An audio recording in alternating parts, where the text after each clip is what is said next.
नमस्ते बच्चों।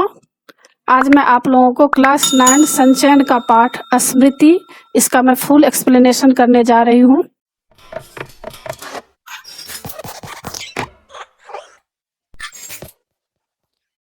बच्चों, क्लास 9 और क्लास 10 क्षितिज, कृत्तिका, स्पर्श, संचयन, इन सभी पुस्तकों के सारे चैप्टर्स का इम्पोर्टेंट क्वेश्चन एंड आंसर का पीडीएफ को डाउनलोड करने के लिए और क्लास 9 और क्लास 10 का टेक्स्ट बुक का पीडीएफ फाइल डाउनलोड करने के लिए आप इस वीडियो के डिस्क्रिप्शन में दिए गए प्रोसेस को फॉलो करके आसानी से पीडीएफ फाइल डाउनलोड कर सकते हैं। अगर आपके पास टेक्स्ट बुक और इम्पोर्टेंट नोट्स नहीं है तो आप इस पीडीएफ फाइल को डाउनलोड करके आसानी से पढ़ाई कर सकते हैं और अच्छे मार्क्स ला सकते हैं। स्मृति पाठ के लेखक श्री राम शर्मा जी हैं और स्मृति पाठ के मैं प्रश्न उत्तर भी बना चुकी हूँ और क्लास 9, क्लास 10 कृत्तिका, क्षितिज, स्पर्श, संचयन, इसका मैं सारा वीडियो बना चुकी हूँ और व्याकरण का भी बहुत सारा मैं आसान रूप से वीडियो बनाई हूँ। उसको देखने के लिए आप ऊपर दिए गए आई बटन पर क्लिक करके देख सकते हैं या नीचे दिए गए डिस्क्रिप्शन बॉक्स में देख सकते हैं या प्लेलिस्ट में जाकर देख सकते हैं। और बच्चों, अभी मैं स्मृति पाठ लाइन बाय लाइन आप लोगों को समझाकर पढ़ाऊंगी। लेखक इस पाठ में कभी न भूलने वाली साहस से भरी एक रोचक घटना का जिक्र किया है। लेखक ने बताया है कि जब वे केवल 10 वर्ष के थे तब उन्होंने सांप से डटकर मुकाबला करके किस तरह अपने भाई की चिट्ठियों को कुएं में से निकाला। यूं कहा जा सकता है कि वे मौत के मुंह में से बाल बाल बच गए।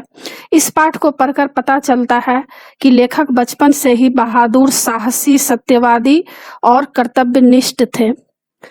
पाठ शुरू होता है सन 1908 की बात है।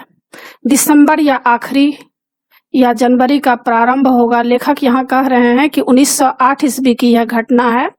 दिसंबर का आखिर मतलब दिसंबर का लास्ट समय चल रहा था और जनवरी प्रारंभ होने वाला था। तो उस समय क्या होता है, काफी ठंड पड़ती है, चिल्ला जाड़ा पड़ रहा था, मतलब कड़ी सर्दी पड़ रही थी। बहुत ही भयानक ठंड जो होता है वह पड़ रहा था। 2-4 दिन पूर्व कुछ बूंदाबांदी हो गई थी, यानी 2-4 दिन पहले कुछ हल्की बारिश हुई थी, इसलिए शीत की भयंकरता और भी बढ़ गई थी। क्या होता है, जब ठंड के महीने में बारिश होती है तो ठंड और भी बढ़ जाती है। सायंकाल के 3:30 या 4 बजे होंगे। कई साथियों के साथ मैं झरबेरी के बेर तोड़कर खा रहा था।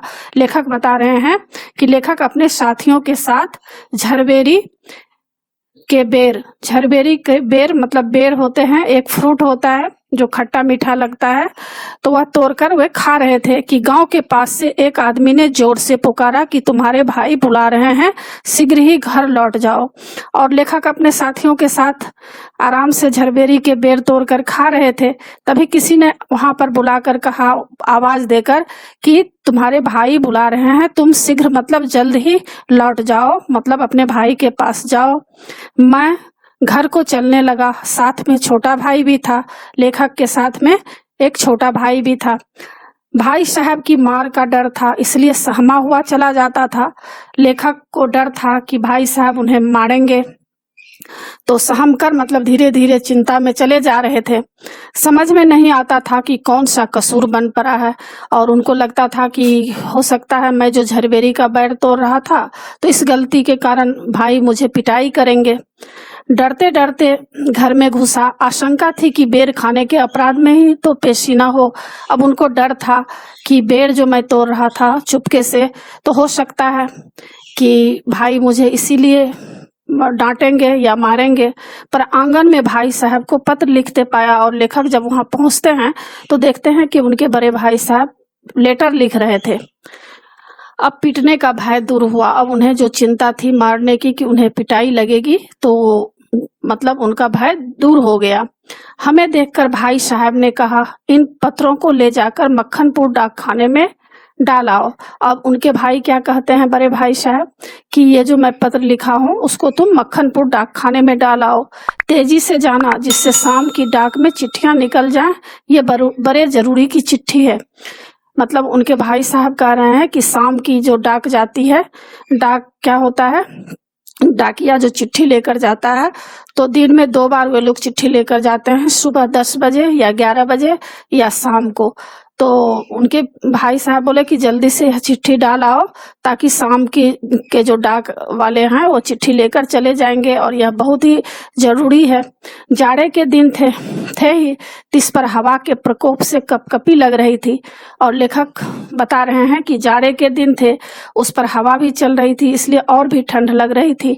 हवा मज्जा तक ठुठुरा रही थी, मतलब हड्डियों के भीतर जो मुलायम पदार्थ होता है, मज्जा उसको बोला जाता है, उसको भी ठिठुरा रही थी, यानी अंदर से पूरा बदन कांप रहा था, ऐसा ठंड चल रही थी। इसलिए हमने कानों में धोती बांधा। और लेखक क्या करते हैं, कान में, अभी तो लोग मफलर या टोपी बांधते हैं, लेकिन उस जमाने में इतना सुविधा नहीं था, तो वे लोग धोती को ही कान में बांध लेते थे। माँ ने भुजाने के लिए थोड़े चने एक धोती में बांध दिए और माँ क्या की, खाने के लिए उनको एक भुजा हुआ कुछ होता है, भुजा हुआ चना वगैरह, तो उसको उनकी माँ दे देती है धोती में बांधकर कि रास्ते में खाएंगे। हम दोनों भाई अपना अपना डंडा लेकर घर से निकल पड़े। उस समय उस बबूल के डंडे से जितना मोह था उतना उस उम्र में राइफल से नहीं। और लेखक हमेशा जब चलते थे तो हाथ में डंडे लेकर चलते थे, क्योंकि उस एरिया में सांप बहुत था। तो लेखक बता रहे हैं कि उनको राइफल से भी ज्यादा मजबूत उनका डंडा लग रहा था। मेरा डंडा अनेक सांपों के लिए नारायण वाहन हो चुका था, यानी कई बार लेखक इस डंडे से सांप को मार चुके थे। मक्खनपुर के स्कूल और गांव के बीच पड़ने वाले आम के पेड़ों से प्रतिवर्ष उससे आम झूरे जाते थे। और लेखक यहाँ बता रहे हैं कि मक्खनपुर के स्कूल जो है, वहाँ के गांव के बीच में पड़ने वाले आम के वहाँ पर पेड़ रहते हैं, तो उसमें से कई बार इसी डंडे से आम तोड़ा गया था। इस कारण वह मूक डंडा सजीव सा प्रतीत होता था। मतलब वह मूक डंडा, जो कि डंडा कभी किसी से बातें नहीं करता है, इसलिए मूक डंडा बोला गया है। तो उनको सजीव मतलब जीवित सा लगता था। उनको लगता था कि डंडे हाथ में है तो उनको ताकत आता था कि चलो कोई भी अगर हमारे साथ कुछ भी परेशानी होगा तो मैं डंडे से मुकाबला कर लूंगा। प्रसन्न वदन मतलब प्रसन्न चेहरा हम दोनों मक्खनपुर की ओर तेजी से बढ़ने लगे। लेखक अपने भाई के साथ मक्खनपुर डाक तेजी से बढ़ने लगे। चिट्ठियों को मैंने टोपी में रख लिया क्योंकि कुर्ते में जेबें न थी। हम दोनों उछलते कूदते एक ही सांस में गांव के 4 फर्लांग दूर उस कुएं के पास आ गए जिसमें एक अति भयंकर काला सांप पड़ा हुआ था। अब कहानी यहाँ से शुरू होता है कि दोनों भाई उछलते कूदते क्या हुआ, एक ही सांस में मतलब बहुत ही जल्दी वे लोग एक कुएं के पास पहुंच गए जिसमें बहुत ही भयंकर काला सांप उसमें पड़ा हुआ था। कुआं कच्चा था और 24 हाथ गहरा था। उसमें पानी नहीं था। उसमें न जाने सांप कैसे गिर गया था। कारण कुछ भी हो, हमारा उसके कुएं में होने का ज्ञान केवल 2 महीने का था। और लेखक कह रहे हैं कि केवल 2 महीने से ही उनको पता था कि इस कुएं में सांप गिरा हुआ है। किसी कारण बस सांप कुएं पर चढ़ते समय गिर गया होगा। बच्चे नटखट होते ही हैं और बच्चे तो नटखट होते ही हैं। मक्खनपुर पढ़ने जाने वाली हमारी टोली पूरी बानर टोली थी और मक्खनपुर पढ़ने वाले जितने भी बच्चे थे वे लोग बानर टोली मतलब बंदर के जैसे इधर उधर वे लोग स्कूल जाते समय पेड़ पौधे को नोचा करते थे, कभी कुएं को झांका करते थे। तो बच्चे का जैसा स्वभाव होता है तो इसमें यही दिखाया गया है कि बानर टोली इसलिए कहा है कि बंदर जैसा बच्चे का बुद्धि होता है, कभी पेड़ पर चढ़ जाना, कभी कुओं में झांकना। तो इस तरह वे लोग पढ़ने जाते थे तो किया करते थे। एक दिन हम लोग स्कूल से लौट रहे थे कि हमको कुएं में उचकने की सूझी। अब लेखक बता रहे हैं कि एक दिन स्कूल से जब लौट रहे थे तो उनको ऐसा लगा कि कुएं में झांक कर उचकना मतलब झांक कर देखते हैं। सबसे पहले उचकने वाला मैं ही था। सबसे पहले लेखक ही कुएं में झांका था। कुएं में झांक कर एक ढेला फेंका कि उसकी आवाज कैसी होती है। उसके सुनने के बाद अपनी बोली की प्रतिध्वनि सुनने की इच्छा थी, पर कुएं में ज्यों ही ढेला गिरा त्यों ही एक फुसकार सुनाई दी। अब लेखक क्या किए, लेखक ऐसा किए कि उनको ऐसा लगता था कि कुआं में ढेला फेंकेंगे तो उसमें से एक टकराहट होगी, आवाज होती है वहां फेंकने के बाद, तो इसीलिए वे लोग उसमें ढेला फेंका करते थे, पत्थर का टुकड़ा या मिट्टी का टुकड़ा फेंका करते थे। पर आज कुछ दूसरा ही हुआ। जब वे कुआं में ढेला गिरा तो क्या हुआ, एक सांप की आवाज सुनाई दी। फुसकार मतलब सांप की आवाज सुनाई दी। कुएं के किनारे खड़े हुए हम सब बालक पहले तो उस फुसकार से ऐसे चकित हो गए जैसे किलोल करता हुआ मृग समूह अति समीप के कुत्ते की भौंक से चकित हो जाता है। अब लेखक बता रहे हैं कि कुएं के किनारे खड़े हुए जितने भी बच्चे थे उस सांप की फुसकार सुनकर वे लोग काफी चकित हो गए और खेलने लगे, क्रीड़ा करने लगे। और मृग समूह, जैसे मृग का जो समूह होता है, हिरण का समूह, अति समीप मतलब हिरण के समूह के पास अगर कुत्ते भौंकते हैं तो जिस तरह वे लोग चकित हो जाते हैं डर के मारे, उसी तरह इन लोगों का हाल हो गया था। उसके उपरांत सभी ने उछल कूद कर एक एक ढेला फेंका और कुएं से आने वाली क्रोधपूर्ण फुसकार पर कह कहे लगाने लगे। अब सारे बच्चे क्या किए, अपने अपने हाथ में मिट्टी का ढेला ले लिया और एक एक ढेला उस कुएं में फेंकता गया और उसमें से सांप की फुसकार सुनकर वे लोग बहुत ही हंसने लगा। उन लोगों को बहुत ही अच्छा लगता था। गांव के मक्खनपुर जाते और मक्खनपुर से लौटते समय प्रायः प्रतिदिन ही कुएं में ढेले डाले जाते थे। अब इन लोगों का नियम हो गया था कि मक्खनपुर जाते और आते समय ये लोग कुएं में ढेला फेंकते थे। मैं तो आगे भागकर आ जाता था और टोपी को एक हाथ से पकड़कर दूसरे हाथ से ढेला फेंकता था। अब लेखक अपनी बात बता रहे हैं कि लेखक आगे भागकर आ जाते थे और टोपी को एक हाथ से पकड़कर दूसरे हाथ से ढेला फेंकते थे ताकि टोपी उस कुएं में गिर न जाए। यह रोजाना की आदत सी हो गई थी। सांप से फुसकार करवा लेना मैं उस समय बड़ा काम समझता था। मतलब लेखक यहाँ कह रहे हैं कि उन लोगों का ऐसा आदत हो गया था, वे लोग नियम से उस कुएं में ढेला फेंकते थे। इसलिए जैसे ही हम दोनों उस कुएं की ओर से निकले, कुएं में ढेला फेंककर फुसकार सुनने की प्रवृत्ति जागृत हो गई। तो इस तरह दोनों भाई जब जा रहे थे तो उनको मन हुआ कि कुआं में ढेला फेंककर सांप की फुसकार सुने।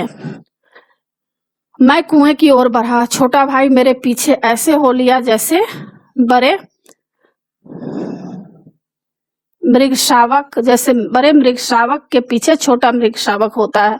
अब उनका छोटा भाई जो है जैसे बड़े हिरण के साथ हिरण का बच्चा रहता है साथ में, उसी तरह उनके भाई उनके साथ साथ चल रहे थे। कुएं के किनारे से एक ढेला उठाया और उछलकर एक हाथ से टोपी उतारते हुए सांप पर ढेला गिरा दिया। अब लेखक बता रहे हैं कि कुएं के किनारे एक ढेला को लेखक उठाते हैं और उछलकर एक हाथ से टोपी उतारते हुए, जैसा कि उनका सब दिन का नियम हो गया था, टोपी उतारते थे, उसी तरह वे टोपी उतारते हुए सांप पर ढेला गिरा दिया। पर मुझ पर तो बिजली सी गिर गई। सांप ने फुसकार मारी या नहीं, ढेला उसे लगा या नहीं, यह बात अब तक स्मरण नहीं, मतलब याद नहीं। टोपी के एक हाथ में लेते ही तीनों चिट्ठियां चक्कर काटती हुई कुएं में गिर गई। अब यहाँ पर लेखक अपनी कथा सुना रहे हैं कि उनके बड़े भाई जो उनको 3 लेटर दिए थे, जो कि बहुत ही जरूरी का चिट्ठी था डाक खाने में भेजने के लिए, तो उन्होंने क्या किया था, टोपी के अंदर तीनों लेटर को डाल दिए थे। लेकिन अचानक क्या हुआ, उनको याद ही नहीं रहा कि टोपी के अंदर लेटर रखा हुआ है। और वो क्या किए, ढेला मारते समय जैसे ही टोपी को हाथ से उठाते हैं कि अचानक से तीनों लेटर जो है वह कहाँ जाता है, कुएं में गिर जाता है। अकस्मात जैसे घास चरते हुए हिरण की आत्मा गोली से हत होने पर निकल जाती है और वह तड़पता रह जाता है, उसी भांति हुए चिट्ठियां क्या टोपी से निकल गई, मेरी तो जान निकल गई। और लेखक यहाँ बता रहे हैं कि अचानक जैसे घास चरते हुए हिरण की आत्मा गोली के हत होने पर निकल जाती है। जब अचानक से कोई हिरण घास चरती रहती है और गोली अचानक से लग जाती है और उसकी प्राण निकल जाती है, वह तड़पता रह जाता है, उसी भांति अब क्या हुआ, लेखक का हाल हो गया। चिट्ठियां क्या टोपी से निकल गई और उसी तरह उनकी जान निकल गई। ऐसा लगा कि अब क्या किया जाए, भाई का इम्पोर्टेंट लेटर था और वह कुआं में गिर गया।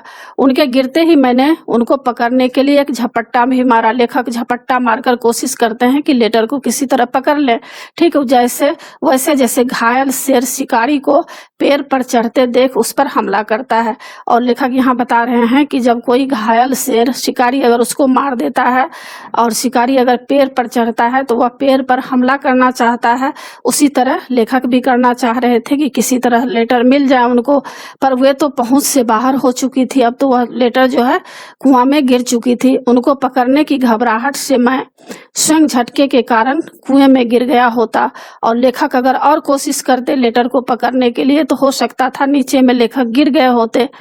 कुएं की पाट पर बैठे हम रो रहे थे, छोटा भाई ढाढ़ मारकर और मैं चुपचाप आंखें डबडबाकर। और लेखक कह रहे हैं कि कुएं के पाट मतलब किनारे पर बैठकर लेखक रो रहे थे कि अब क्या किया जाए, भाई का इम्पोर्टेंट लेटर था और वह गिर गया, और छोटा भाई जो है वो ढाढ़ मारे मतलब बहुत जोर जोर से वो छोटा भाई भी रो रहा था, और लेखक आंखें डबडबाकर मतलब लेखक जो है उतने जोर से नहीं रोते थे, क्योंकि वह सोचते थे कि अगर मैं भी जोर से रोने लगूंगा तो मेरा छोटा भाई और रोने लगेगा, इसलिए मतलब हल्का हल्का ही ये रो रहे थे। पतीली में उफान आने से ढकना ऊपर उठ जाता है और पानी बाहर टपक जाता है। तो लेखक यहाँ कहते हैं कि जब हम लोग पानी चढ़ाते हैं गैस के ऊपर पतीली में तो क्या होता है, अचानक से गैस के उफान आने से ढकना ऊपर आ जाता है और पानी बाहर टपक जाता है। निराशा, पिटने के भय और उद्वेग से रोने का उफान आता था, और लेखक को भाई से पिटाई खाने का भी डर था और उद्वेग था, मतलब बहुत ही उनको घबराहट हो रही थी कि पता नहीं अब यह इम्पोर्टेंट लेटर कुआं में गिर गया है और मेरा भाई क्या करेगा, यह सब चिंता उनको सता रही थी। पलकों के ढकने भीतरी भावों को रोने का प्रयत्न करते, पर कपोलों पर आंसू लुढ़क ही जाते थे। और लेखक अपने मन की दशा को बता रहे हैं कि उनके मन में वे बहुत ही कोशिश कर रहे थे, लेकिन उनके आंखों से आंसू आ रहे थे। माँ की गोद की याद आ रही थी, जी चाहता था कि माँ आकर छाती से लगा ले, और उनको उस समय अपनी माँ की याद आती थी, क्योंकि कोई भी बच्चे जब अधिक परेशान होते हैं, उनके ऊपर कोई विपत्ति आ जाती है तो सबसे पहले बच्चे को अपनी माँ की याद आती है, क्योंकि माँ उसे क्या करती है, गोदी में बैठा लेती है, छाती से लगा लेती है, लाड़ प्यार करती है और कहती है कि कोई बात नहीं, सब ठीक हो जाएगा। तो उनको उस समय अपनी माँ की याद आ रही थी। जी चाहता था कि माँ आकर छाती से लगा ले और लाड़ प्यार करके कह दे कोई बात नहीं, चिट्ठियां फिर लिख ली जाएंगी। अब उनको माँ की याद आ रही है कि माँ कहती कि चलो कोई बात नहीं है, चिट्ठियां फिर से लिखी जाएगी। तबीयत करती मतलब मन करती थी कि कुएं में बहुत सी मिट्टी डाल दी जाए और घर जाकर कह दिया जाए कि चिट्ठी डाल आए हैं, पर उस समय मैं झूठ बोलना जानता ही नहीं था। अब लेखक अपने मन की भावना को यहाँ पर व्यक्त कर रहे हैं। उनके मन में बहुत सी बातें आ रही थी, कभी ऐसा भी मन हो रहा था कि उसमें बहुत सारे मिट्टी डाल दें कुएं के अंदर चिट्ठी के ऊपर, और चिट्ठी ढक जाए और भाई को चुपचाप बता दे कि नहीं मैं चिट्ठी तो डाक में डाल आया है। लेकिन उस समय वे झूठ भी नहीं बोलना जानते थे, क्योंकि कभी वे झूठ बोले ही नहीं थे। घर लौटकर सच बोलने पर रुई की तरह धुनाई होती, और घर आकर अगर वे बोल देते कि इस तरह कुएं में झांक रहे थे और चिट्ठियां गिर गई, तो उन्हें रुई की तरह धुनाई होती, मतलब बहुत अधिक पिटाई होती। मार के ख्याल से शरीर ही नहीं मन भी कांप रहा था, और लेखक बता रहे हैं कि बहुत ही उनको अंदर से डर हो रहा था। सच बोलकर पिटने के भावी भय और झूठ बोलकर चिट्ठियों के न पहुंचने की जिम्मेदारी के बोझ से दबा मैं बैठा सिसक रहा था। और लेखक यह सच और झूठ, यह मन में बार बार सवाल उनको आ रहा था कि अगर मैं सच बोल दूं तो मुझे पिटाई लगेगी, और अगर झूठ बोलूं तो क्या होगा, झूठ बोलने से क्या होगा। उनको कभी झूठ बोलने की आदत थी नहीं। वो एक जिम्मेदार आदमी थे, सोचते थे कि झूठ बोलना भी पाप होता है। तो इस तरह यह सब मन में भावना उनको आ रही थी कि क्या किया जाए, और चुपके से रो रहे थे। इसी सोच विचार में 15 मिनट हो आए, और यही सोचते विचारते उनको 15 मिनट बीत जाता है। देर हो रही थी और उधर दिन का बुढ़ापा बढ़ते जा रहा था, यानी शाम होती जा रही थी। कहीं भाग जाने को तबीयत करती थी, और उनको मन होता था कि कहीं भाग जाए, पर पीटने का भय और जिम्मेदारी की दुधारी तलवार कलेजे पर फिर रही थी। और यहाँ पर कह रहे हैं दोनों तरफ धार वाली जो होती है, दुधारी मतलब दो तरह की भावना उनको आ रही थी, कि पीटने का भी भय हो रहा था, और उनको हो रहा था कि अगर मैं झूठ बोल दिया तो यह भी गलत बात है। इस तरह उनके मन में दुविधा चल रहा था। दृढ़ संकल्प से दुविधा की बेरियां कट जाती है, और लेखक यहाँ बताते हैं कि अगर मन में दृढ़ संकल्प हो तो कोई भी दुविधा, कोई भी संकट की बेरियां जो होती है वह कट जाती है, आसान हो जाती है। मेरी दुविधा भी दूर हो गई। अब लेखक की दुविधा जो मन में आ रही थी वह दुविधा उनको दूर हो गई, और आगे लेखक किस तरह चिट्ठियां निकालते हैं उस कुएं में से, इसके बारे में बता रहे हैं। कुएं में घुसकर चिट्ठियों को निकालने का अब लेखक निश्चय किया। कितना भयंकर निर्णय था, पर जो मरने को तैयार हो उसे क्या? मूर्खता अथवा बुद्धिमत्ता से किसी काम को करने के लिए कोई मौत का मार्ग ही स्वीकार कर ले, और वह भी जानबूझकर, तो फिर वह अकेले संसार से भिड़ने को तैयार हो जाता है। और लेखक यहाँ पर बता रहे हैं कि लेखक के अंदर दृढ़ संकल्प हो गया कि नहीं, मुझे किसी भी हालत में इस चिट्ठी को कुएं में से निकालना होगा, चाहे कुछ भी हो, चाहे मौत ही मेरी क्यों नहीं हो जाए, लेकिन यह मेरे भाई की चिट्ठियां हैं और यह बहुत ही इम्पोर्टेंट चिट्ठी है, इसलिए मुझे निकालना ही है।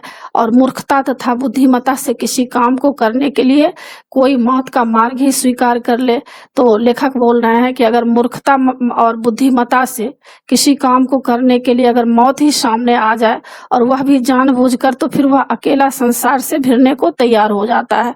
तो क्या होता है, अगर हम बुद्धिमानी से कोई काम अगर करना चाहते हैं तो चाहे कितना भी बड़ा काम क्यों नहीं हो, वह सारा आसान हो जाता है। और उसे फल की क्या चिंता, फल तो किसी दूसरी शक्ति पर है। यह बहुत ही इम्पोर्टेंट लाइन है।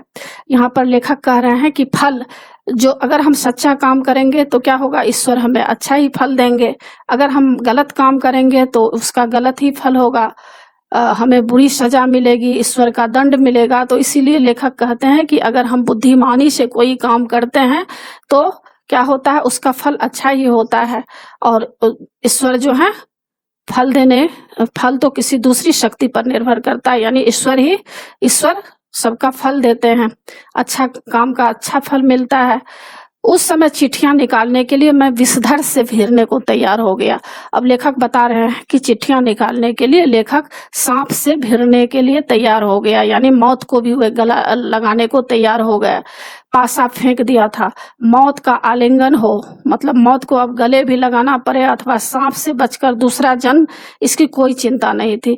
और लेखक को कोई चिंता नहीं थी कि सांप भी डस ले या उनका सांप डसने से मौत हो जाएगी, यह सभी उनका चिंता खत्म हो गया था, क्योंकि वे दृढ़ संकल्प कर लिए थे कि मुझे किसी भी हालत में पत्र को निकालना ही होगा। पर विश्वास यह था कि डंडे से सांप को पहले मार दूंगा, तब फिर चिट्ठियां निकालूंगा। और लेखक यह मन में निश्चय कर लिए थे, विश्वास कर लिए थे कि सबसे पहले वे क्या करेंगे, सांप को पहले मार देंगे और फिर चिट्ठियां को उसमें से निकाल लेंगे।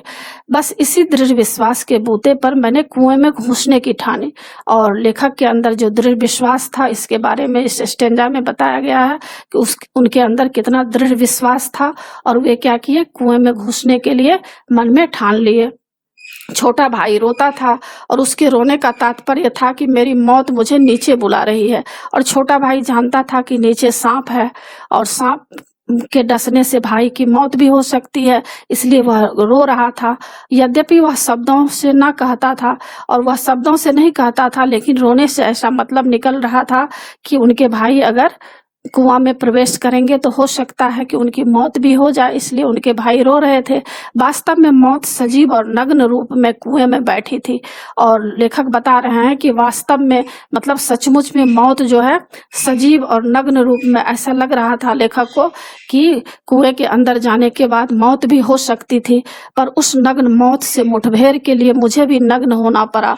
और लेखक बोल रहे हैं कि उस मौत को गले लगाने के लिए मुझे भी साहस करना पड़ा। छोटा भाई भी नंगा हुआ, यानी छोटा भाई जो धोती पहने थे उस धोती को भी खोलकर लेखक को दे देते हैं। एक धोती मेरी, एक छोटे भाई की, एक चने वाली, 2 कानों में बंधी हुई, टोटल धोती मिलाकर, पूरे धोती मिलाकर 5 धोतियां उन लोगों ने तैयार कर लिया और कुछ रस्सी मिलाकर कुएं की गहराई के लिए काफी हुई।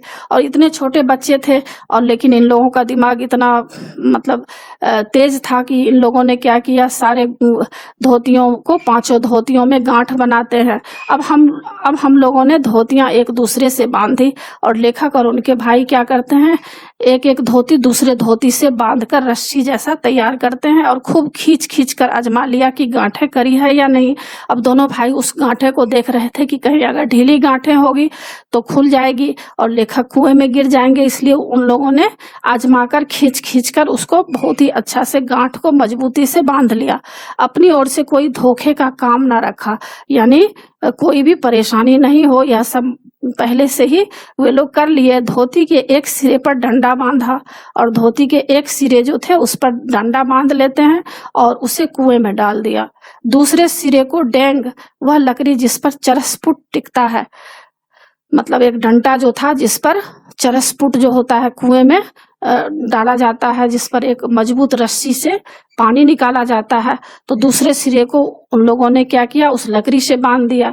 चारों ओर एक चक्कर देकर और एक गांठ लगाकर छोटे भाई को दे दिया और एक तरफ का रस्सी अपने भाई को दे दिया। छोटा भाई केवल 8 वर्ष का था, इसलिए धोती को डेंग से करी करके बांध दिया। छोटा भाई जो था केवल 8 वर्ष का ही था, इसलिए लेखक क्या करते हैं, धोती को डेंग से मतलब उस लकड़ी से करी करके बांध दिया और तब उसे खूब मजबूती से पकड़ने के लिए कहा और अपने भाई को कहा कि इसको बहुत ही मजबूत से पकड़े रहना। मैंने कुएं में धोती के सहारे घुसने लगा और लेखक उसमें घुसने लगते हैं कुएं में। छोटा भाई रोने लगा। मैंने उसे आश्वासन दिलाया कि मैं कुएं के नीचे पहुंचते ही सांपों को मार दूंगा और मेरा विश्वास भी ऐसा था। लेखक के भाई जब रोने लगते हैं तो लेखक उन्हें भरोसा दिलाते हैं कि देखो कुएं के नीचे मैं जो जा रहा हूँ तो मैं क्या करूंगा, सबसे पहले मैं सांप को मारूंगा और मेरा विश्वास भी ऐसा था। कारण यह था कि इससे पहले मैंने अनेक सांपों को मारे थे, तो लेखक इससे पहले भी बहुत सांप को मार चुके थे, इसलिए उनके भाई को भी यह पता था। इसलिए कुएं में घुसते समय मुझे सांप का तनिक भी भय नहीं था, क्योंकि लेखक इससे पहले बहुत सारे सांप मार चुके थे, इसलिए उनको कोई भी डर नहीं था। अब आगे बताते हैं कि उसको मारना मैं बाएं हाथ का खेल समझता था और लेखक सांप को मारना आसान समझता था। कुएं के धरातल से जब, अब लेखक यहाँ कुएं की बात बता रहे हैं, जब वे नीचे उतरे हैं कुएं के नीचे, कुएं के धरातल मतलब कुएं के नीचे से जब 4-5 गज रहा होगा, मतलब जब लेखक कुएं के नीचे पहुंचने से 4-5 गज ऊपर थे तब ध्यान से नीचे को देखा। लेखक नीचे देख रहे हैं। अक्ल चकरा गई और दिमाग उनका चकरा गया कि कैसे क्या मैं सांप को मार सकूंगा। सांप फन फैलाए धरातल से एक हाथ ऊपर उठा हुआ लहरा रहा था और सांप जब देखा कि लेखक अंदर जा रहे हैं और उनको सांप को पता चल गया कि यहाँ पर कोई आदमी हमला करने आ रहा है, तो फन फैलाकर गड्ढे से एक हाथ ऊपर उठा हुआ लहरा रहा था सांप। पूंछ और पूंछ के समीप का भाग पृथ्वी पर था। आधा अग्रभाग मतलब ऊपर का भाग ऊपर उठा हुआ था, मेरी प्रतीक्षा कर रहा था। और सांप क्या हुआ था, ऊपर फन उठाकर प्रतीक्षा कर रहा था। नीचे डंडा बंधा था। मेरे उतरने की गति से जो इधर उधर हिलता था, उसी कारण शायद मुझे उतरते देख सांपक घातक चोट के आसन पर बैठा था और वो जो सांप जो है घात लगाए बैठा था, उसको मतलब चोट पहुंचाने के लिए, नुकसान पहुंचाने के लिए, मारने के लिए या डसने के लिए। सपेरा जैसे बीन बजाकर काले सांप को खिलाता है और सांप क्रोधित हो फन फैलाकर खड़ा होता और फुफकार मारकर चोट करता है, ठीक उसी प्रकार सांप तैयार था। और लेखक यहाँ बता रहे हैं कि जिस तरह सपेरा बीन बजाकर काले सांप को खिलाता है और सांप क्या होता है, क्रोधित हो फन फैलाकर खड़ा हो जाता है और फुकार मारकर चोट करता है, ठीक उसी प्रकार सांप कुएं के अंदर था, तैयार था। उसका प्रतिद्वंदी यानी दुश्मन मैं लेखक उससे कुछ हाथ ऊपर धोती पकड़े लटक रहा था। लेखक सांप से थोड़ा ही ऊपर लटके हुए थे धोती के सहारे। धोती डेंग से बंधी होने के कारण कुएं के बीचों बीच लटक रही थी और धोती जो है डंडे से बंधी होने के कारण कुएं के बीचों बीच लटक रही थी और मुझे कुएं के धरातल की परिधि के बीचों बीच ही उतरना था और लेखक को कुएं के धरातल के बीच में उतरना था। इसके माने थे सांप से 1.5-2 फुट गज ही नहीं की दूरी पर पैर रखना। यानी लेखक कह रहे हैं कि इसका मतलब था सांप से 1.5-2 फुट गज नहीं की दूरी पर पैर रखना। और इतनी दूरी पर सांप पैर रखते ही चोट करता और वहां अगर लेखक का पैर पड़ जाता तो सांप उस पर वार कर सकता था। स्मरण रहे मतलब याद रहे, कच्चे कुएं का व्यास बहुत कम होता है और कच्चे कुएं का नीचे जितना भी कुआं गड्ढा होते जाता है व्यास उतना ही उसका डायमीटर जो होता है कम होते जा रहा था और वहां पर डंडे भी लेखक नहीं घुमा पा रहे थे। नीचे तो वह 1.5 गज से अधिक होता ही नहीं है, सिर्फ 1.5 गज होता है नीचे का चौड़ाई। ऐसी दशा में कुएं में मैं सांप से अधिक 4 फुट की दूरी पर रह सकता था। वह भी उस दशा में जब सांप मुझसे दूर रहने का प्रयत्न करता। पर उतरना तो था ही, लेखक बोल रहे हैं कि नीचे तो उतरना था ही कुएं के बीच में, क्योंकि मेरा ध्यान बीचों बीच लटक रहा था और लेखक का ध्यान जो है बीचों बीच केंद्रित हो चुका था। ऊपर से लटक कर तो सांप नहीं मारा जा सकता था, उतरना तो था ही। जब तक नीचे नहीं उतरते लेखक तब तक सांप मारा ही नहीं जा सकता, थकावट से ऊपर चढ़ भी नहीं सकता था। अब तक उसने प्रतिद्वंदी को पीठ दिखाने का निश्चय नहीं किया था। यदि ऐसा करता तो भी कुएं के धरातल पर उतरे बिना क्या मैं ऊपर चढ़ सकता था? यानी लेखक बता रहे हैं कि वो सांप जो है, सांप को लेखक बिना मारे ऊपर भी नहीं मतलब जाना चाह रहे थे। और यदि ऐसा करते भी तो कुएं के धरातल पर उतरे बिना क्या ऊपर चढ़ सकता था? ऊपर नहीं चढ़ा जा सकता था। धीरे धीरे लेखक नीचे उतरने लगे। एक एक इंच ज्यों-ज्यों मैं नीचे उतरता जाता था त्यों-त्यों मेरी एकाग्रचित्तता बढ़ती जाती थी और लेखक जितना सांप के नीचे करीब जैसे जैसे उतरते जाते थे वैसे वैसे उनका ध्यान जो है एकदम पूरा दृढ़ एकाग्रचित्त हो गए थे, मतलब पूरा ध्यान वहां पर केंद्रित कर लिए थे। मुझे एक सूझी, मतलब लेखक को एक उपाय सूझी। दोनों हाथों से धोती पकड़े हुए मैंने अपने पैर कुएं के बगल में लगा दिया। अब लेखक क्या किए, दोनों हाथों से धोती पकड़े हुए मैं क्या किया, अपने पैर कुएं के बगल में लगा दिए। दीवार से पैर लगाते ही कुछ मिट्टी नीचे गिरी और लेखक क्या करते हैं, दीवार क्योंकि कच्ची दीवार थी, मिट्टी की दीवार थी, इसलिए लेखक कुएं के साइड में पैर लगाते हैं और थोड़ी सी मिट्टी नीचे गिराते हैं। और सांप क्या करते हैं, अब सांप क्या करता है, सांप फू करके उस पर मुंह मारा। जैसे ही लेखक मिट्टी गिराते हैं तो सांप फू करके मुंह मारता है।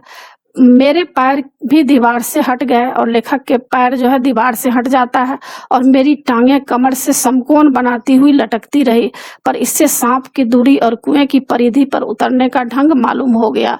अब लेखक को लगा कि नीचे उतरा जा सकता है। तनिक झूलकर मैंने अपने पैर कुएं की बगल से सटाए और लेखक थोड़ा साहस करके क्या किए हैं, कुएं के बगल जब पैर सटाए हैं तो थोड़ा उनको मतलब शक्ति आ जाता है और कुछ धक्के के साथ अपनी प्रतिद्वंदी मतलब सांप के सम्मुख कुएं की दूसरी ओर 1.5 गज पर कुएं के धरातल पर खड़ा हो गया। और लेखक क्या करते हैं, अपने पैर कुएं की बगल से सटाए और कुछ धक्के के साथ मतलब कुछ वहां पर धक्का देते हैं और सांप के सम्मुख कुएं मतलब सामने कुएं की दूसरी ओर 1.5 गज पर कुएं के धरातल पर खड़ा हो गया। आंखें चार हुई, यानी सांप भी अब देख रहा है लेखक को, लेखक भी सांप देख रहे हैं, लेखक भी सांप को देख रहे हैं। शायद एक दूसरे को पहचाना। सांप को चक्षुश्रवा भी कहते हैं, चक्षुश्रवा जो आंख से सुनता है, तो इसलिए लेखक बोल रहे हैं कि सांप को चक्षुश्रवा कहते हैं, जो आंखों से सुनने वाला। मैं स्वयं चक्षुश्रवा हो रहा था और लेखक भी जो है पूरा ध्यान आंख पे लगा दिए थे।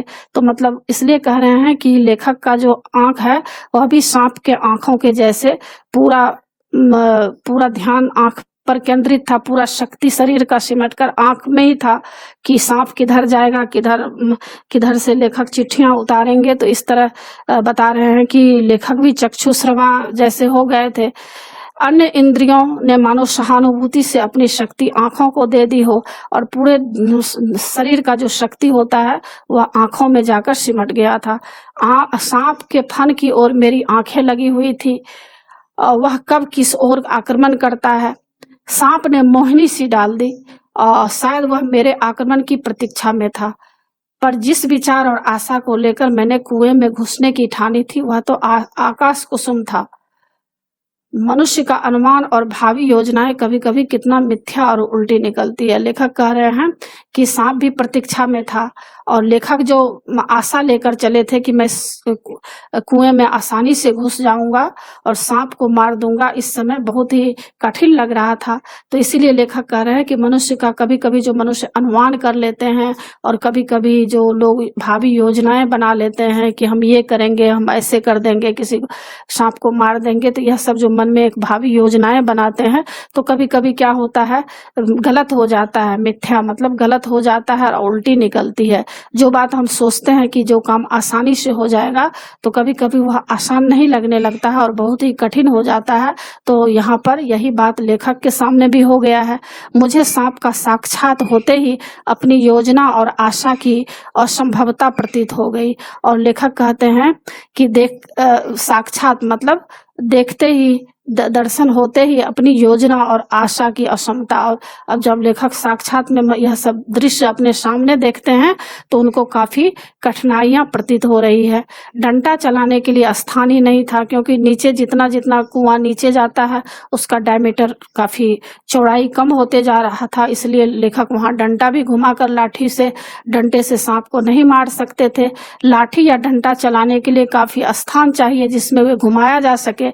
सांप को डंडे से दबाया जा सकता था, पर ऐसा करना मानो तोप के मुहरे पर खड़ा होना था। लेखक कह रहे हैं कि उस समय डंडे से सांप को दबाया जा सकता था, लेकिन बहुत ही कठिन वहां पर रास्ता था, बहुत ही असंभव यह काम था। जैसे तोप के मुंह पर कोई खड़ा हो जाता है तो क्या होगा, खड़ा होने के बाद तो वह मर ही जाएगा, गोली लग जाएगा। तो इसी तरह का कठिनाई उनके सामने आ रहा था। यदि फन या उसके समीप का भाग न दबा तो वह पलटकर जरूर काटता, और फन या उसके समीप का भाग दबाना जरूरी था, नहीं तो क्या होता, सांप पलटकर काट लेता। और फन के पास दबाने की कोई संभावना भी होती तो फिर उसके पास पड़ी हुई 2 चिट्ठियों को कैसे उठाता। और लेखक बता रहे हैं कि फन के पास दबाने की अगर कोई संभावना होती भी तो उसके पास पड़ी हुई 2 चिट्ठियों को किस तरह उठा पाते, क्योंकि एक हाथ से तो वे फन को दबाएंगे, फिर कैसे उस चिट्ठियां को उठाएंगे। 2 चिट्ठियां उसके पास उससे सटी हुई पड़ी थी, और 2 चिट्ठियां जो है वह सांप से सटी हुई पड़ी थी, और एक मेरी ओर थी और एक चिट्ठियां जो है लेखक की ओर थी। मैं तो चिट्ठियां लेने ही उतरा था। हम दोनों अपने पैतरों पर डटे थे, मतलब जो स्थान थे वो दोनों स्थान पर लेखक और सांप डटा हुआ था। उस आसन पर खड़े खड़े मुझे 4-5 मिनट हो गए थे। दोनों ओर से मोर्चे पड़े हुए थे, पर मेरा मोर्चा कमजोर था, मतलब लेखक का मोर्चा जो था वहां पर कमजोर था। कहीं सांप मुझ पर झपट पड़ता तो मैं यदि बहुत करता तो उसे पकड़कर कुचलकर मार देता, पर वह तो अचूक तरल विष मेरे शरीर में पहुंचा ही देता। और लेखक यहाँ पर कह रहे हैं कि अगर मैं कहीं सांप मुझ पर झपट पड़ता तो क्या होता, बहुत करता तो लेखक उसको पकड़कर कुचलकर मार देता, पर उससे पहले तो सांप लेखक को काट लेता। तरल विष, अचूक तरल विष मेरे शरीर में पहुंचा ही देता, मतलब सांप काट ही लेता और अपने साथ साथ मुझे भी ले जाता। मतलब लेखक की मौत हो जाती इससे। अब तक सांप ने वार ना किया था, मतलब सांप वार लेखक के ऊपर काटने के लिए नहीं दौड़ा था, इसलिए मैंने भी उसे डंडे से दबाने का ख्याल छोड़ दिया। अब लेखक इस बात को छोड़ देते हैं कि डंडे से पहले सांप को दबाया जाए, ऐसा करना उचित भी न था।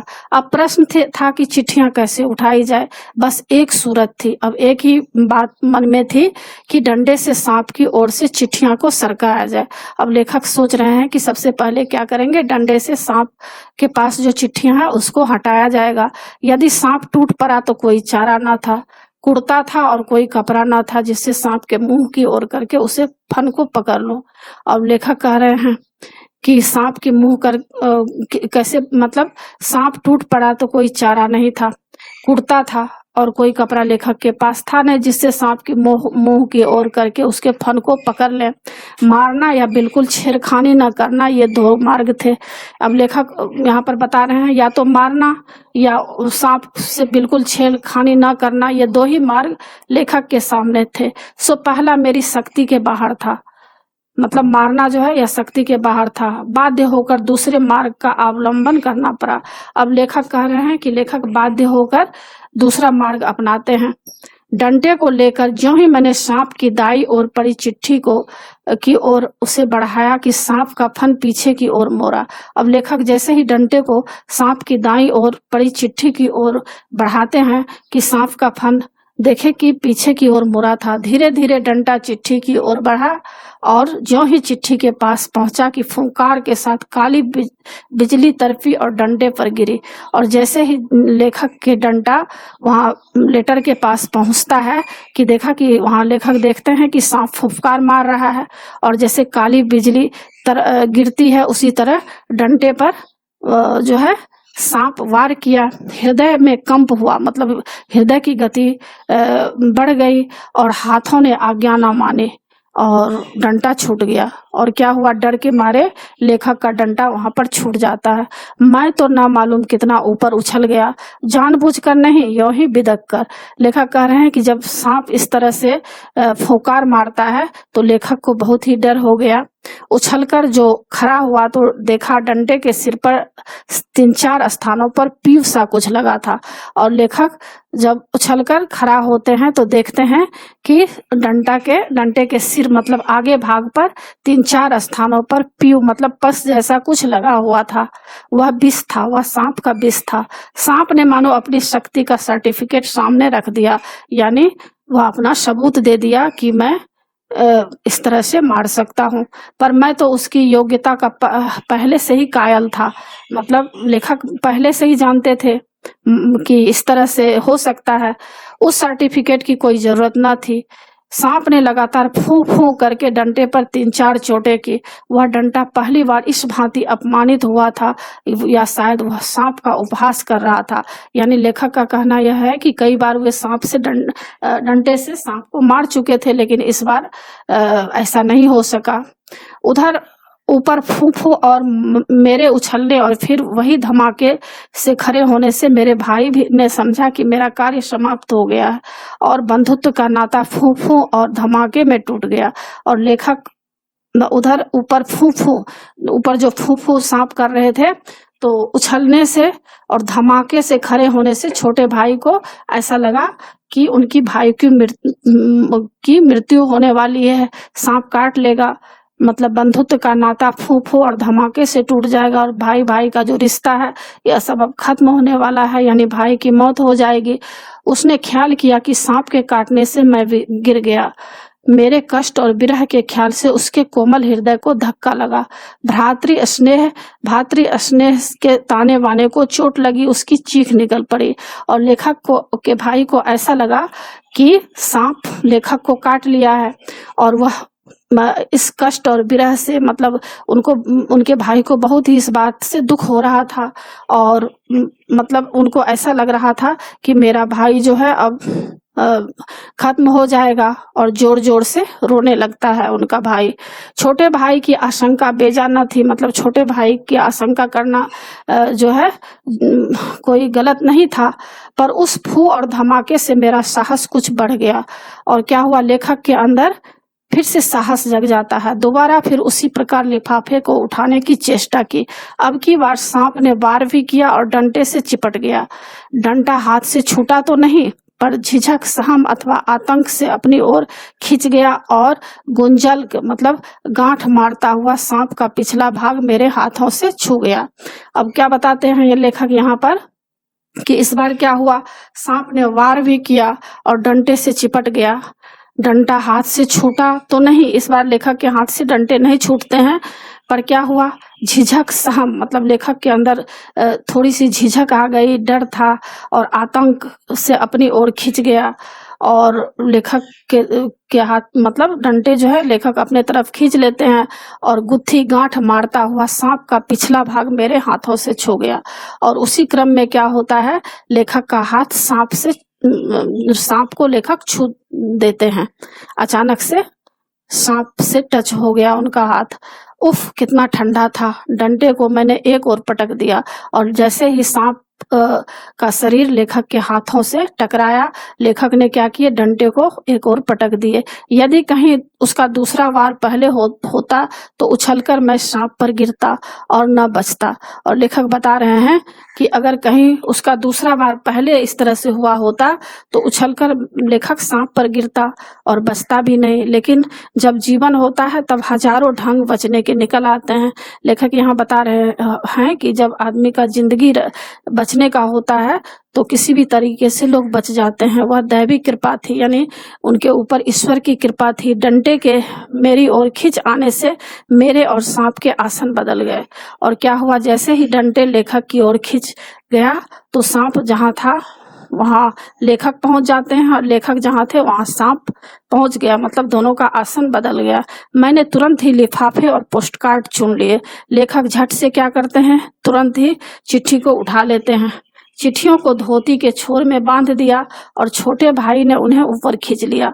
और उस समय धोतियां जो लटक रहा था उसमें लेखक क्या करते हैं, उसके एक छोर पर दोनों तीनों चिट्ठियों को बांध लेते हैं और उनके छोटे भाई उनको जल्दीबाजी में ऊपर खींच लेता है। डंडे को सांप के पास से उठाने में भी बड़ी कठिनाई पड़ी। अब लेखक यहाँ बता रहे हैं कि डंडे को सांप के पास से उठाने में उनको बहुत ही कठिनाई पड़ी। सांप उससे खुलकर उस पर धरना देकर बैठा था और डंडे पर सांप धरना देकर बैठा हुआ था। जीत तो मेरी हो चुकी थी, पर अपना निशान गंवा चुका था। आगे हाथ बढ़ाता तो सांप हाथ पर वार करता, मतलब प्रहार करता। इसलिए कुएं की बगल से एक मुट्ठी मिट्टी लेकर मैंने उसकी दाईं ओर फेंकी।